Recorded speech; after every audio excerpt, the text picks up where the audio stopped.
Hi, I've not produced a video for a while. It's been over a month since I recorded my last video, but today I'm going to show you how I build a single Swift box. A slightly different shape to most Swift boxes, although there are one or two designs similar to mine. So let's get to it.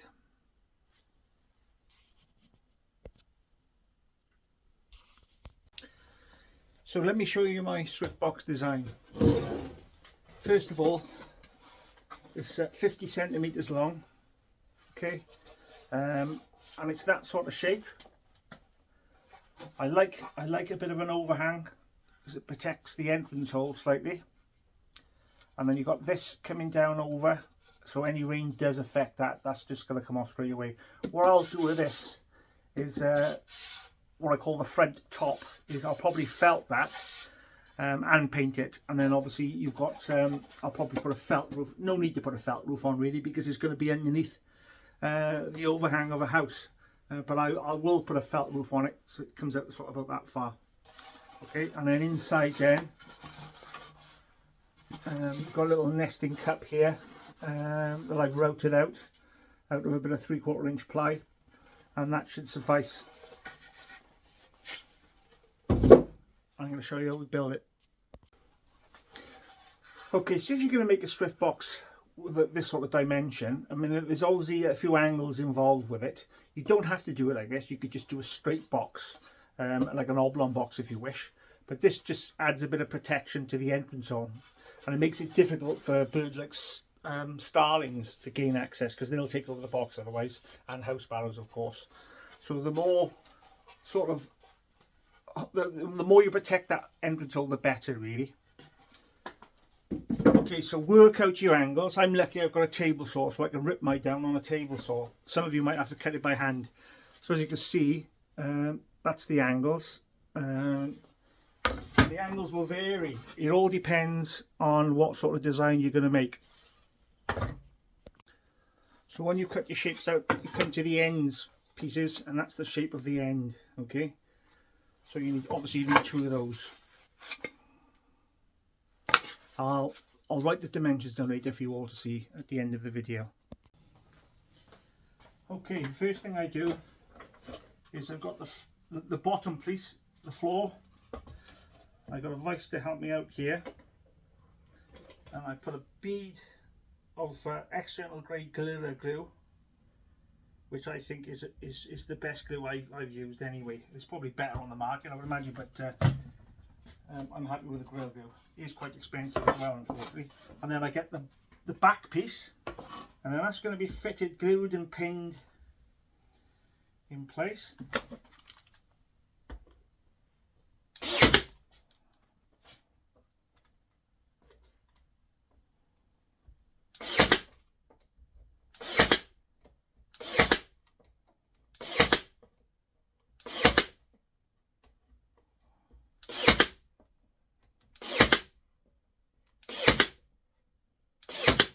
Your brad pins and glue, and then you're left with that.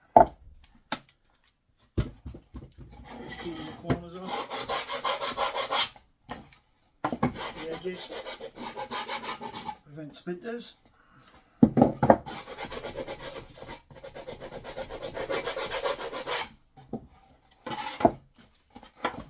And then ready to fit the sides.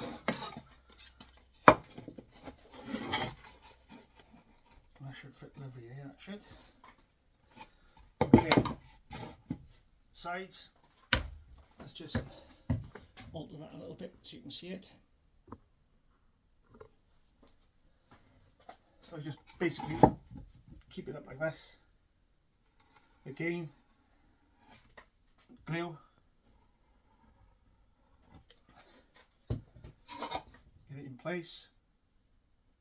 Once you're happy with it in place, everything is flush, fit it.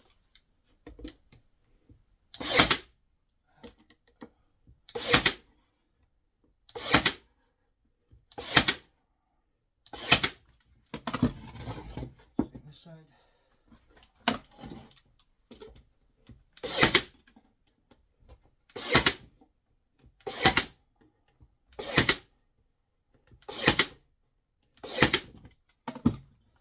excess glue off. Damp cloth. And then ready to do the other side. Bead of glue again. Even though I'm using expensive marine ply, it's still poor quality. You still have cavities like that, which is annoying really, because it is premium ply. You'd expect it to be a lot better than that, but I've noticed it's gone downhill over the years. I mean, it's not my building supplier, which is Robert Price's in Pontypool. They're good as gold. It's not their fault, it's only what they buy in. But the quality of ply has gone downhill. I'd be interested to know your views on that. Leave me a comment and let me know if you agree with that or not.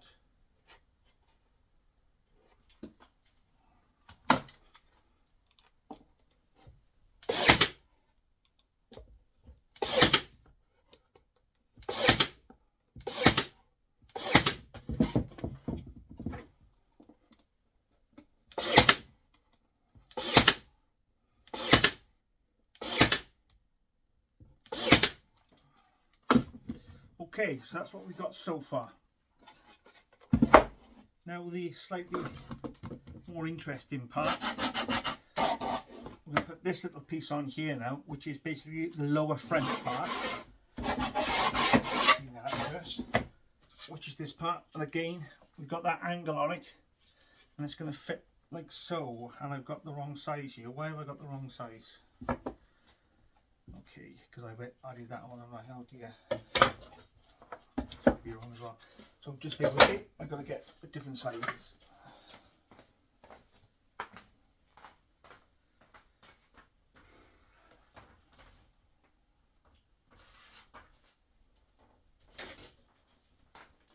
Okay, so got the wrong sizes. Let's get the lower front part fitted first. Obviously we're going to have to cut it. And what I just do, rather than measure it, I just offer it up like so. Get my mark, then I can take a cut. So I know that the top front is going to be the same cut. I can cut them at the same time.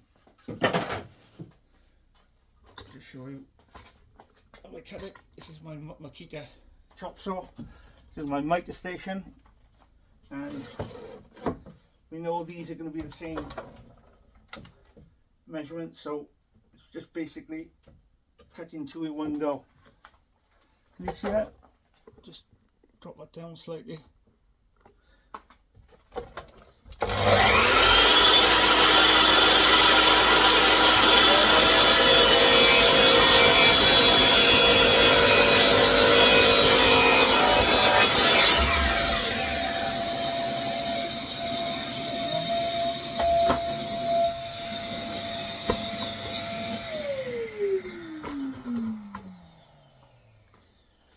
Probably notice there's a slight delay in cutting them. That's for a reason. I have to wait for my dust extraction to kick in, and it is a little bit of a delay.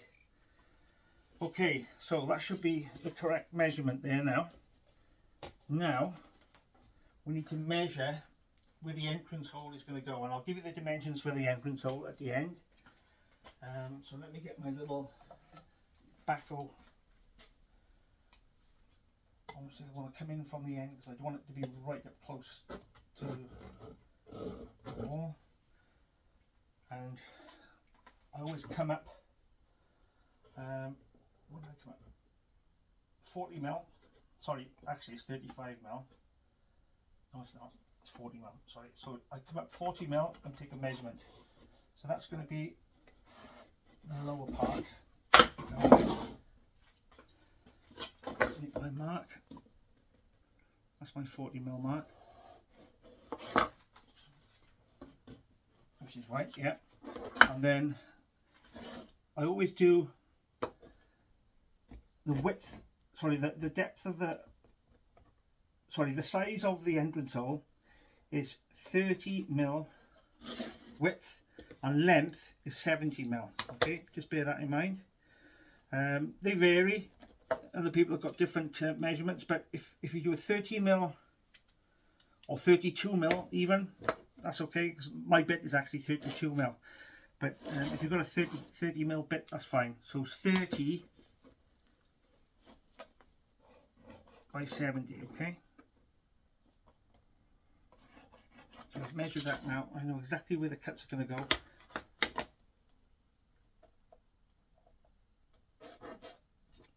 Right, so I want to try and centralize that now. So we go 15mm, which is going to be a 30mm hole.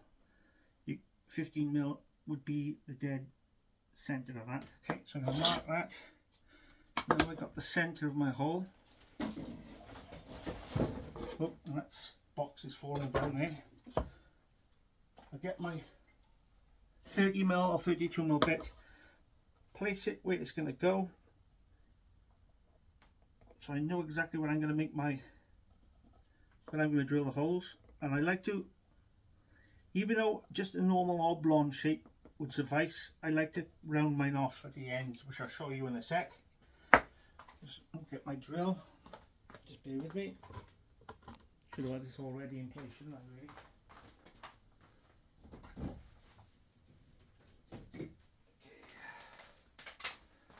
So first things first is to make a pilot hole, and then I'll show you. I use a 32mm bit. So I'm lucky I've got a vise I can use, but I'll use the vise in a sec. So I'm just going to make my pilot hole first.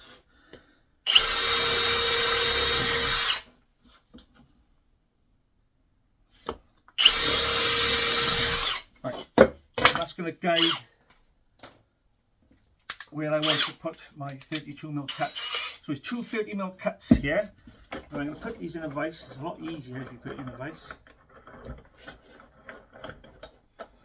Don't have to. There's other ways of doing it. Get a friend to hold it, or if you can manage yourself, great. Alright, so I'll make the first cut.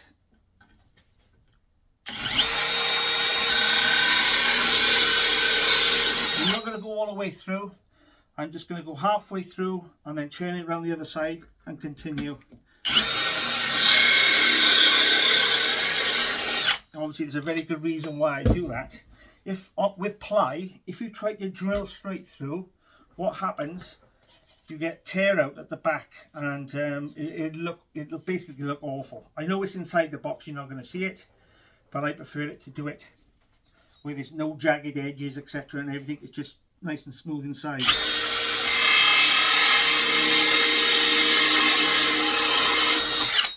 I'm quite sort of gentle drilling these because I want it to be nice and neat.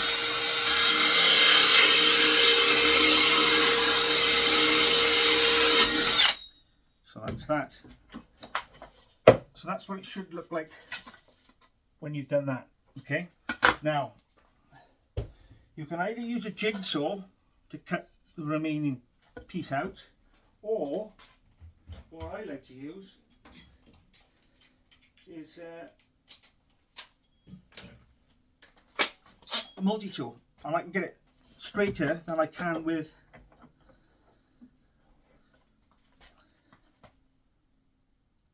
a brush.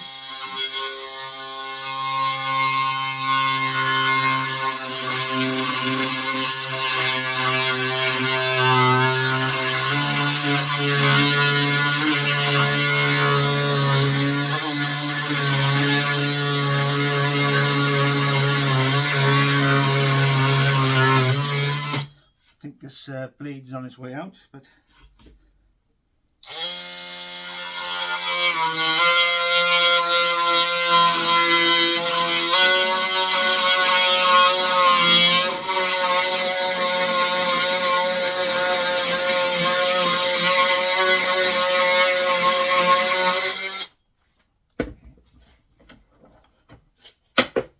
should be left with a shape like that then, and that's basically a shape like that. Obviously, because the shape of Swifts, they got big wings and they tuck their wings in, so that's why it's that shape. And this is not big enough for a starling to get in, so that's the reason behind it. Okay, all you got to do then is just get a bit of sandpaper, clean it up, maybe a wood file, take off the bits and pieces that are hanging on.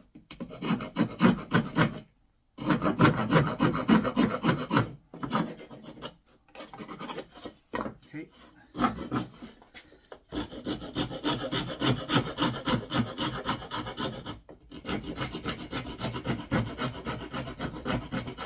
Yeah, quite happy with that cut, that's fine. Get a bit of sandpaper, clean it off a little bit. Shake it around my finger, shake it around my finger. And then you've got your little file end to go inside. Get those edges sanded down nice and tidy.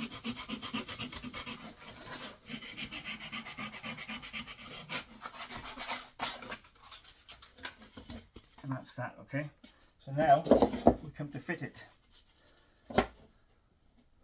And when you cut the entrance hole out, make sure you cut it so it's going to be above the floor part, because you want to leave like a little bit of a ledge.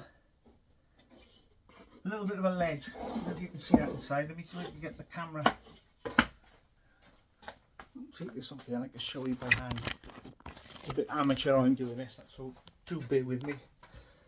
Okay, so once you fit the front the way you want it, so this is the view from the inside the box now, okay? You've got a little bit of a ledge here.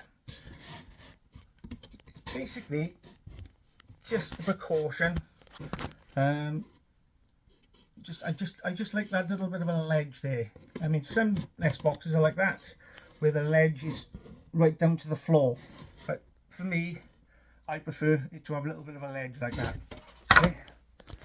So again, sorry for this. It's a bit amateur I'm doing this, but as you know, my editing skills are not the best. Okay, right. So I'm happy. Well, that's going to fit. I'm happy where the entrance hole is. All I'm going to do now is fix it. Again, glue. And this is like a waterproof bead, if you like. Even though marine ply is waterproof, the joints you still want to make waterproof as well by using a good external grade glue. That will be your bead basically. Try and hold that in place. Make sure you got it where you want it. Always do the top, each end first, okay? So you know it's in place then, and then you can go around finishing off then.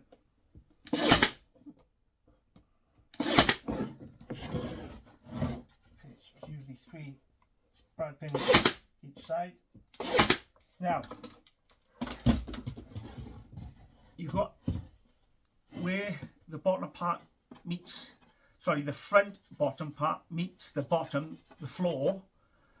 It's difficult to fix, so what I'll do on the outside in here, I shall run a good quality waterproof sealant on the outside of the box, not the inside of the box, and that will act as nails basically, or screws. That'll be, in fact, I'll do that now to show you.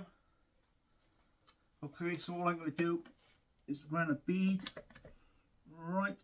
Oh, it always gets blocked like this. Just bear with me. Sorry, this is always the same. Even though I got a piece on it to stop it from blocking up, it still blocks up. Right, let's try that again.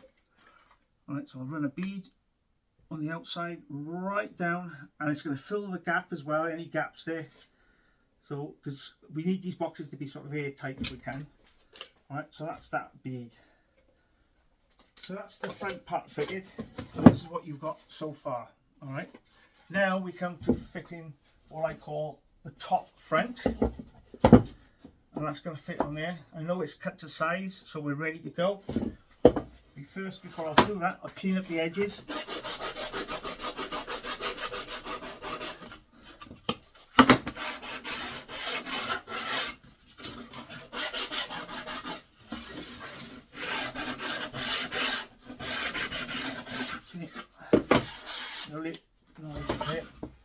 And then I'm just going to try and make this even so I can fit that on top of there like so. Alright. Just put some sandpaper underneath, that's all I use for that. Again, external grade glue.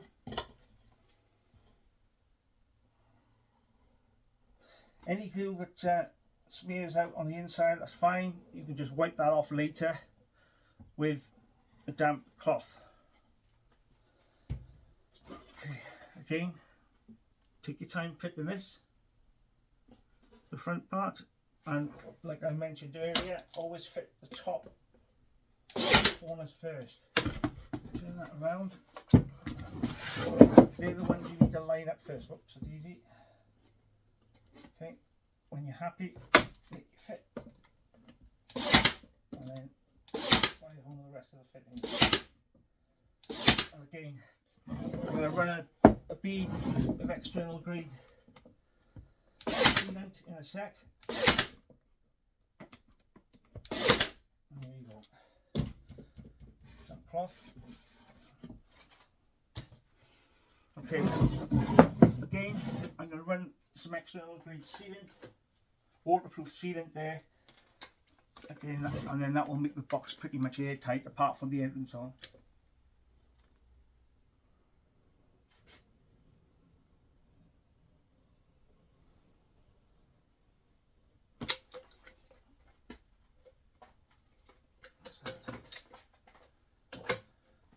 And that's what you get so far, okay? Again, clean it up. This is how we hang it.